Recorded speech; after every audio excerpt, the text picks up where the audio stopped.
এবার ইরান ইস্যুতে বাংলাদেশ একেবারে নতজানু পররাষ্ট্রনীতির বই প্রকাশ ঘটালো। ডক্টর খলিলুর রহমানকে পররাষ্ট্রমন্ত্রী করার যেই সুবিধা, সেটা বাংলাদেশ পায়নি, মার্কিন যুক্তরাষ্ট্র পেয়েছে। এখন বোঝাই যাচ্ছে, নতুবা কোনো বক্তব্য না দেওয়াই ভালো ছিল তার চেয়ে। কেন প্রথমে মধ্যপ্রাচ্যের বিভিন্ন দেশে হামলার জন্য ইরানের হামলাকে নিন্দা জানানো হলো, অথচ ইরানে যে ভয়ঙ্করভাবে মানে হামলা করা হলো একতরফাভাবে, তার নিন্দা না করে ইরান কি হামলা চালালো তার নিন্দা করা হলো। এখন বিষয়টা বুঝতে পেরে একটা বিবৃতিতে আর একটা বিবৃতি একটু পরিবর্তন করছে, দেখছে যে প্রতিক্রিয়াটা ভালো হয়নি। সেটা হলো, বাংলাদেশের নতুন বিবৃতিতে ইরানের সর্বোচ্চ নেতা আয়াতুল্লাহ আলী খামিনিকে হামলা চালিয়ে হত্যার ঘটনাটি আন্তর্জাতিক আইনের লঙ্ঘন, এটা বলা হচ্ছে।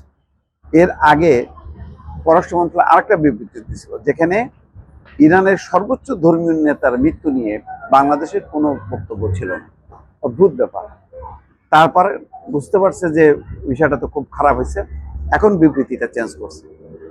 রোববারের বিবৃতিতে বলা হয়, যেখানে ইরানের পাল্টা হামলায় মধ্যপ্রাচ্যের কয়েকটি দেশের সার্বভৌমত্ব লঙ্ঘনের ঘটনা ঘটেছে দাবি করে এর নিন্দা জানিয়েছে বাংলাদেশ সরকার। প্রথমে ছিল নিন্দা জানানো, হাই রে, এত বড় একটা ঘটনা ঘটে গেল, এরকম ইরানের সার্বভৌমত্ব লঙ্ঘন করে দেশের সর্বোচ্চ ধর্মীয় নেতার এরকম মর্মান্তিক মৃত্যু, মানে মুসলিম বিশ্বের প্রতিটা মুসলমানের মনে বিশাল আঘাত।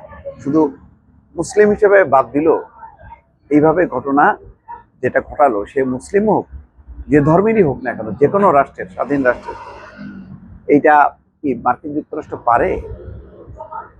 এটা যদি পারত, তাহলে তো জাতিসংঘ আগে অভিনন্দন জানায়, জাতিসংঘ এর নিন্দা করছে। বিষয়টি নিয়ে নানা সমালোচনার পর সোমবার বাংলাদেশ পররাষ্ট্র মন্ত্রণালয় নতুন করে আরেকটি বিবৃতিতে বলেছে যে আয়াতুল্লাহ আলী খামিনিকে লক্ষ্য করে চালানো হামলায় তিনি নিহত হয়েছেন, যা আন্তর্জাতিক আইন ও নিয়মের লঙ্ঘন। এতে বলা হয়, বাংলাদেশ ইরানের ভাতৃপ্রতিম জনগণের প্রতি আন্তরিক সমবেদনা জানাচ্ছে। বাংলাদেশ মনে করে সংঘাত কোনো সমাধান এনে দেয় না, কেবল সংলাপ, পারস্পরিক শ্রদ্ধা, আন্তর্জাতিক আইন মেনে চলার মাধ্যমেই বিরোধের মানে সমাধান করা সম্ভব। এইটা এখন আর খাবে না। ওই যে প্রথমে খামেনি হত্যার নিন্দা না করে ইরান যে পাল্টা হামলা করলো, সেই পাল্টা হামলা অর্থাৎ প্রতিক্রিয়ার নিন্দা করলো, কিন্তু ক্রিয়া যেটা হলো, যেটা হামলাটা হলো, সেটা নিন্দা জানালো না।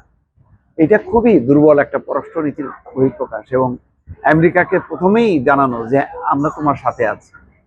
এইভাবে থেকে কোনো লাভ হয় না, আত্মমর্যাদা বাড়ে না।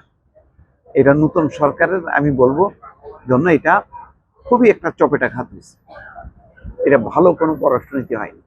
এইভাবে চলতে থাকলে এরপরে ভারত সহ অন্যান্য যে সমস্ত শক্তিশালী দেশ আছে, তারা কিন্তু চেপে ধরবে। এটা মনে রাখা দরকার।